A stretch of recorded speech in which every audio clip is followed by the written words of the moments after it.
morning and welcome to this special edition of San Diego People. I'm Lauren Phinney, and as you may have guessed, we are talking about the San Diego Zoo. It just celebrated its 100 years. It has a very unique story, but it's not just an attraction for visitors worldwide. It actually plays a critical role in conservation and research, and we're going to be talking more about that today throughout the episode. But first, I want to introduce you to Rick Schwartz, the San Diego Zoo Global Ambassador. Thank you. A big title, but a very important one, Rick, so we thank you for joining us this morning. Thank you guys for being here, yes. The San Diego Zoo in the middle of Balboa Park has such a unique history as to how it started. Tell us, for those at home who don't know the story. Well, you go back 101 years ago, Balboa Park was outside of San Diego proper. What used to be San Diego proper is what we know as downtown today. Now, of course, Balboa Park is surrounded by the city, but we had that big Panama, California Expo here, and part of that was a lot of animals from around the world, and when that expo shut down, some of the animals were left behind. In fact, one of my fun facts, Balboa Park had its own elk herd wandering around Balboa Park freely for the longest time because it was kind of a wooded area. They could do that.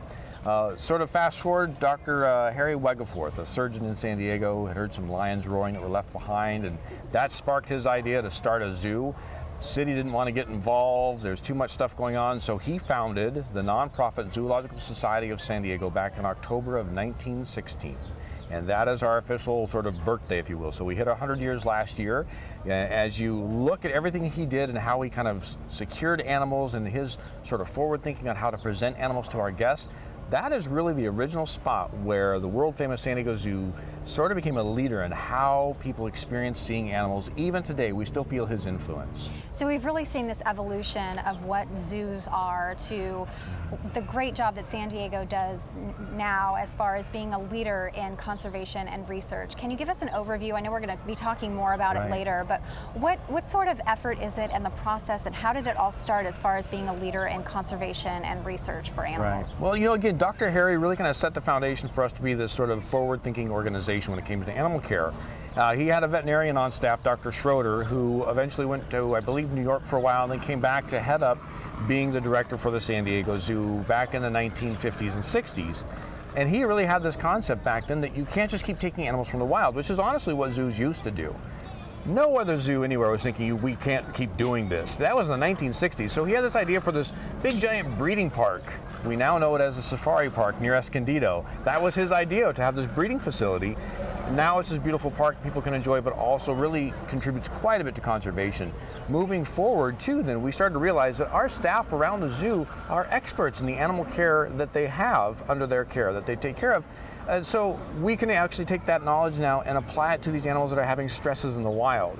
A lot of species are coming under sort of becoming endangered species and really looking at extinction not too far off on the horizon.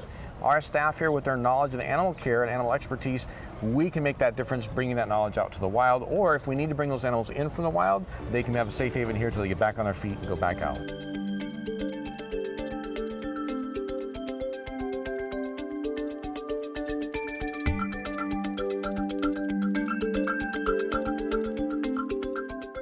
So, Rick, an important part of getting people to fall in love with the animals, as if that's a hard thing to do, is some of the feeding programs that you allow visitors to do. Yeah, absolutely. You know, we have ambassador animals that do come out of their enclosures with their keepers, or opportunities to feed some of our very, very beautiful animals, like Nikki here, our giraffe. And you know, it is a lot of fun. It's heartwarming, it's adorable, but it also does play an important role for our conservation efforts. We have seen time and time again that we can talk about conservation all we want, but until someone gets to meet these beautiful animals up close and personal and really fall in love with them, they don't really take sort of the opportunity to get involved with conservation. But you get them here in front of these animals, talk about the individuals and the species and what's going on, people are more apt to also join us in our efforts to fundraise for conservation or even be part of our citizen science program. And I know there are some conservation efforts that San Diego Zoo is part of that are happening in Africa. Yes, well, all over the world. Quick snapshot, we have about 140 programs going on in 80 different countries around the world. And recently we have started some new programs in Africa that do involve our giraffe friends. We have a couple of programs, one including there are camera traps set up throughout the area to try and identify them. A lot of people don't know we've lost 40% of the population of giraffe in just the last 3 decades. And we really aren't 100% sure why that is. We know some of the reasons, but not all of them. So we're starting a lot of research, trying to figure out what's going on with them, but also then to our orphanage program too, and a lot of other great programs that are very important for our African species. Okay, so this guy right here is obviously the hungry one, but tell us a little bit about, is it Nikki? This is Nikki, yeah, both are female. This is Nikki, she's 20 years old. One of the things you notice right away is a very long, dark tongue. It is a prehensile or grasping tongue. You see they grab that biscuit. In the wild, they're going to be reaching up into trees, pulling leaves off, and they've got to work up with that face up in the sun all the time so the dark tongue doesn't get sunburned. If it was pink like ours, you'd probably get some sun damage, so it works pretty well. You might notice too here, the nostrils can close, and they have beautiful long eyelashes. Yes. That's all for life in the Sahara and the desert regions. When you get a sandstorm going, something like that, you need to be able to close off those nostrils and blink the sand out of your eyes. And then my favorite thing to talk about too, the ossicones, or what looks like furry horns on their head. They're born, they're cartilage, and they're folded over, and as they get older they harden, and actually calcium goes in there and they become hard ossicones. Not true horns and not true antlers, but ossicones. Interesting. Well, Nikki and Harriet, thank you for cooperating. Yes, and thank you guys. enjoy. Still ahead, the adventure continues. It is a lot of fun to look down inside the exhibits or get a big overview of Africa Rocks. We're taking you to the San Diego Zoo's newest exhibit, Africa Rocks. And later, we go to the Zoo Safari Park with more animals and another zoo completely frozen in time. One of our researchers is going to give us a little peek into one of the tanks so you can see what some of the samples look like. It's all coming up ahead on San Diego People.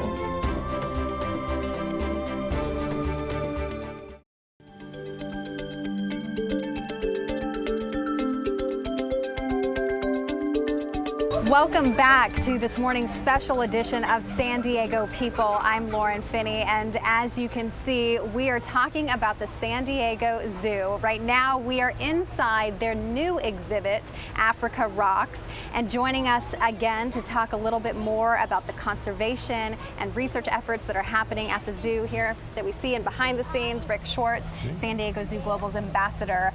We're inside Africa Rocks. It opened up July 1st. Of course, it's opening in stages. Talk a little bit about the first exhibit that opened and what we can anticipate as the weeks go on. Well, right now, as you can tell, we're standing right in the middle of what we call Cape Fynbos, which is our South African tribute to the African penguin. And right now, like you mentioned, it opened July 1st. Several different viewing points. We're kind of at the higher point to look across the beach and into the water, which is really nice.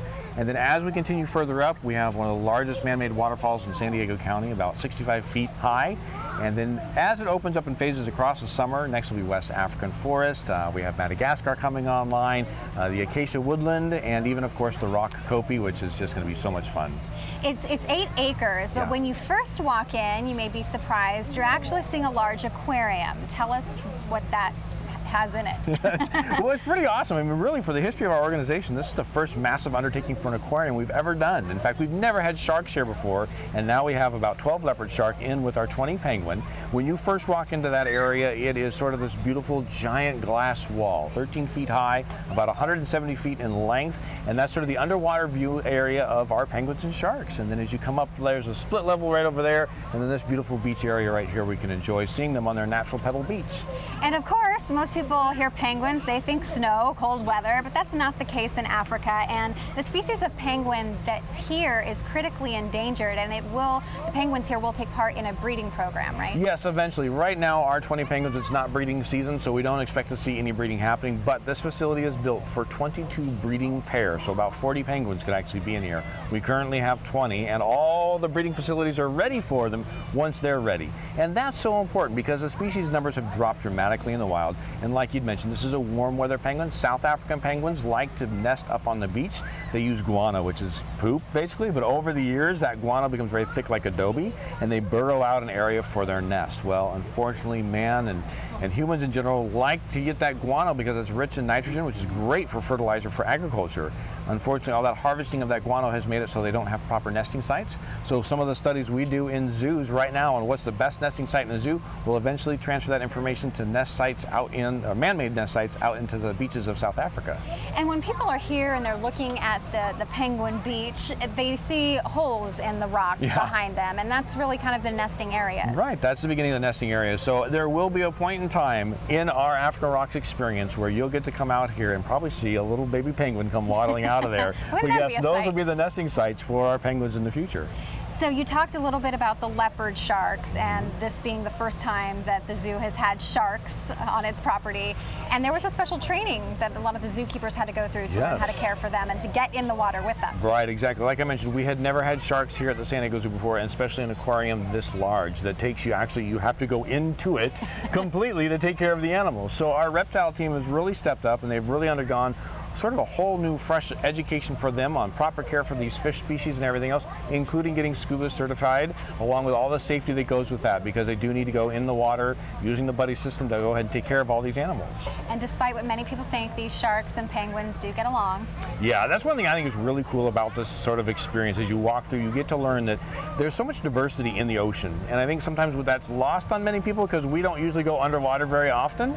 So the opportunity to see that, yes, shark and penguin can live together just fine. This species of shark is a native Californian species. They're a bottom-feeding shark. Everything about their structure, the way they work, is to feed off of things on the bottom of the ocean, and nothing as big as a penguin, that's for sure. And although penguins do eat fish and sharks are fish, these sharks are way too big for the penguins, so they leave them alone. And what can we expect opening up in the next few weeks? As things move forward and we start moving up this big, beautiful hill here, we're going to see a West African sort of region, and that's going to include plant life as well. The one thing I pointed out before, we do a lot of work with this bioclimatic feel, so you kind of experience the plants and other animals in the region. We have plant life specifically for each region as we open up these phases. So West African forest, we're going to have the acacia woodland, we'll have the kopi, the Ethiopian highlands, which is, I think, really going to be something special for our guests. Because of the fact you think Ethiopia, you think desert. But there's actually mountainous regions 14,000 feet high and species of primates that live up there at that altitude, and they'll be right here at the San Diego Zoo. So awesome. And make sure that everybody takes a look at the plants as well, right? Exactly, yes. All native? Yeah, they're all native. Our horticulture team has done an amazing job. And I have to say, everything you experience at San Diego Zoo could not have been done without the donations we get. This is a $68 million project paid for by donations. Amazing. Coming up, we're traveling to the San Diego Zoo Safari Park. You look around and you see a wide variety. You have some water buck over there, we have some oryx over there, gazelles further on, giraffe down that way, and this is all one exhibit space. Really transforms you into sort of a safari experience. We'll show you what makes this park different, plus take you inside the zoo's lab with a top researcher in the frozen zoo. Our goal here at San Diego Zoo Global is to end extinction, and we're talking about the species that are right on the edge right now. It's all right ahead on San Diego People.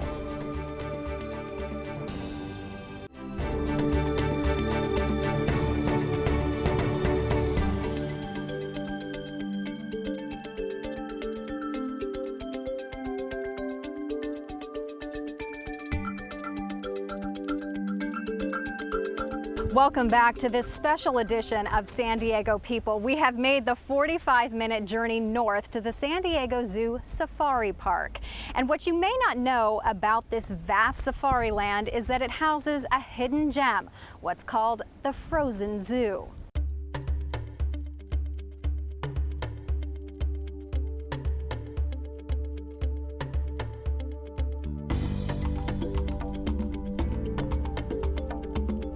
Dr. Alberts, we are inside the Frozen Zoo, and this is what a lot of people may not know about, but is so important to the conservation research being done with San Diego Zoo Global. Tell us what we're seeing. Yes, the Frozen Zoo is an amazing resource. It's got about 10,000 individuals represented here from about 1,000 species and subspecies. And we have living cell lines, actual DNA stored here. And Marlis, one of our researchers, is going to give us a little peek into one of the tanks so you can see what some of the samples look like. Wow, so this is liquid nitrogen, right? How long can these samples be stored here? So these samples can basically be stored here in perpetuity. They can be stored here forever. That is one of the most amazing things about the Frozen Zoo. And so some of these samples, really the Frozen Zoo was started back in 1975? It was. And at the time that these samples were stored here, we really didn't know all the different things that could be done with them. That's one of the amazing things about the frozen zoo, is that we're constantly finding out as technologies change and evolve some of the things that can be done with these samples, and really how incredibly valuable they are. And so over here we're looking at more of different skin samples, things like that, as opposed to the other side of the room, which is more sperm and egg samples. So on this side of the room we have our living cell lines. So some of these that are collected from living animals often come from a skin biopsy. They start out as a skin sample, and they are living what we call fibroblast cell lines. They're actually alive. You can think of them in suspended animation in the frozen zoo. On the other side of the room we have more of our gamete collection, sperm and eggs. Samples that will hopefully save critically endangered species from extinction. San Diego Zoo Global Ambassador Rick Schwartz talks about the foresight scientists had when creating the frozen zoo. What's truly fascinating, though, is the frozen zoo was started before that science to do that even existed. Today we're seeing science starting to allow us, with stem cell research and everything else, to do a lot more with what's been preserved for the last several decades. Amazing. So really it's helping with a lot of the research and hopefully extending some of those species, because a lot of the species that are here are endangered or critically endangered. Yes, absolutely. You know, we do tell the story of the white rhino here. We have southern white rhino here, but the northern white rhino, there's only 3 left. We had NOLA not too long ago. There was a resident northern white rhino here. 3 left in the world. 3 left in the world, yes. Yeah. They're under lock and key and armed guard quite literally in Kenya. And we have, though, about 12 different individuals represented in the frozen zoo. And so now we're turning to science. Is there something we can do with those genetics to sort of give that population a boost and give some hope to the northern white rhino? And of course, we are learning as we go, which is very important as well, because we see other rhino species heading that way as well, towards critical extinction or critical endangerment towards extinction. So we're hoping what we learn can be applied to the northern white rhino, and if not them, the next species that needs that help. And people might remember that the safari park had a northern white rhino for quite some time. Yes, that was NOLA. In fact, we had 2 for quite a long time. NOLA and Angelifu were both older northern white rhinos, way past breeding age. They lived out their senior years here quite well, were great ambassadors to educate the public about the plight of their species and species like them. And when she passed away, we were very sad here. It was a very hard day for all of us, from administration to keepers. We were a bit taken aback, though, how much the local public shared the condolences. I mean, it was an outpouring of condolences from the public, and it meant so much to us and our staff. I still get a little choked up about it. I mean, she was such an icon, and then the emotional hug the community gave us back when she passed away was truly inspiring for us to keep doing what we're doing. Yeah, they're your babies, They but they're are. all of our babies Yes, too, because yes. we come to visit. And really getting up close with the animals is such a treat, and that's really what the ambassador program is all about. We met the giraffes, Yeah. very friendly, Yep.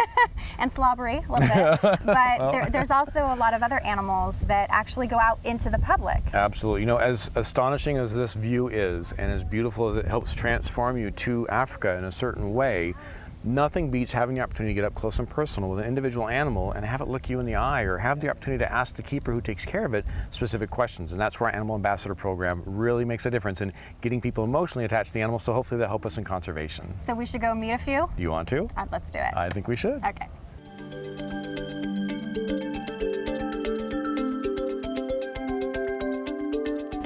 So Rick, we are now at the Animal Ambassador area with our cute friend Fernando. Tell us about Fernando. Fernando is known as a lesser anteater, but we don't think lesser of him. Lesser in the animal kingdom just means a smaller version of what's usually referred to as giant or greater. A lot of species have that, giant and less than, or lesser. We also call them, though, a tamandua, which is more of an appropriate name for the species. And a tamandua, or the lesser anteater, is found in South America. They're a tree-dwelling anteater. Fernando here is 1 year old, so he might have a little more growing to do to fill out a little bit, but for the most part, this is an average size for a tamandua. And the opportunity here, as you can notice, in fact, we want to get down close and look how cute he is.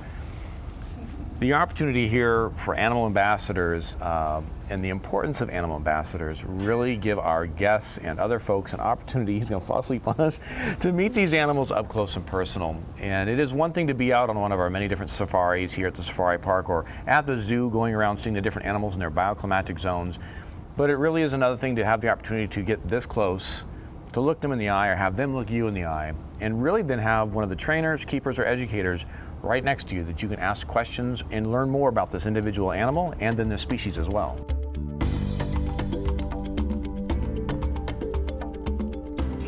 a good friend of Fernando's is Pokey, very appropriately named. Yes, she is a crested porcupine, a little bit different than what we have here in North America. Excuse me, this species, though, is directly related to the North American porcupines. In fact, all porcupines are rodents. There's, I think, right around 30 different species of porcupine, and we don't really realize that very often, but they fill a lot of different niches throughout the world. This one here is a ground-dwelling porcupine. They will utilize old aardvark burrows or old hyena dens, or even dig out some of their own.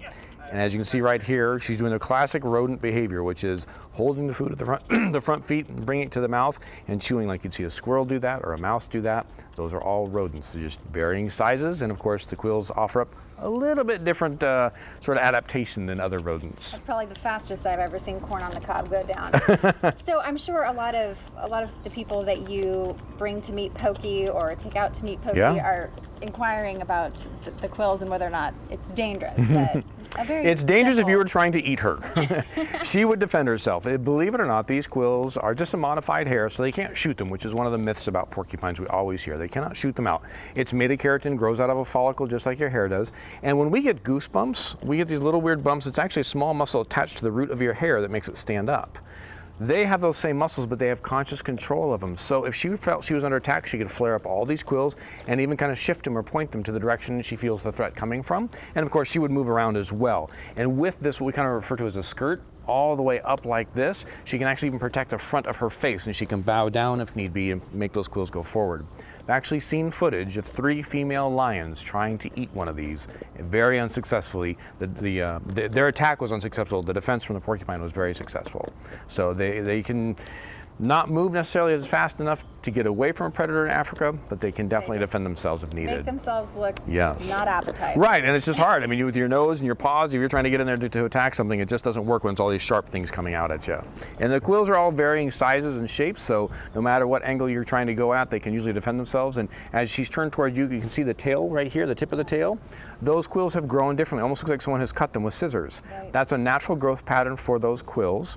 They are hollow. All quills are hollow inside, but because they're open and short and on her tail, if she feels threatened, let's say you're in Africa, you've got big animals to contend with, and an elephant might be walking by or a hippo walk by, they're not going to try to hurt you, but they could if they stepped on you. She would shake that tail, a very staccato rattle type sound, not unlike what we have with our rattlesnakes here in Southern California, to warn those animals, hey, I'm right here, you better back off.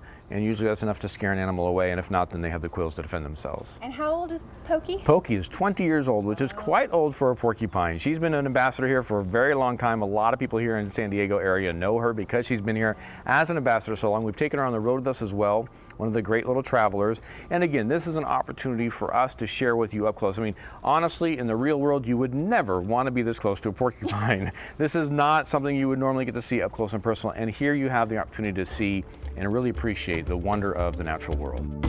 Thanks for coming along on our adventure and for joining this special edition of San Diego People. We hope you learned a little more about the important work San Diego Zoo Global is doing in wildlife conservation to protect the animals we love and their habitats. Until next time on San Diego People, I'm Lauren Phinney, KUSI.